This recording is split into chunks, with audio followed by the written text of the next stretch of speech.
New Weapons Channel. Today we take a look at the latest small missile ship, for short, Grad, Project 21631 Buyan-M. The carrier of the Kalibr and Onyx cruise missiles is completing the final stage of government testing at the Baltic Fleet's offshore test ranges. The ship's crew and members of the State Acceptance Committee conduct maneuver and speed tests, check the operation of all units and assemblies, armament, navigation and radio facilities. When the sea part of the state trials program is over, the ship inspection will begin. Mechanisms and devices will be opened and the general state of the ship, its equipment and facilities will be assessed.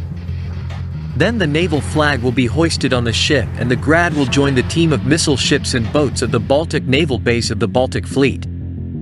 Project 21631 small missile ships are multi-purpose River Sea-class ships carrying Kalibr and Onyx cruise missiles.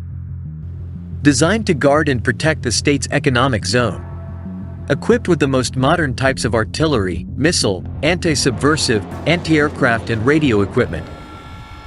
The ship's 30mm automatic gun mount is capable of destroying enemy airplanes, helicopters and other means of air attack as well as striking small water surface and shore targets at big distances from the shore. A water jet propulsion system mounted on the MSC allows fighting in shallow water. Everything about Seahawk, the US Navy's unmanned robotic submarine hunter, can be seen at the link. See you soon on the channel.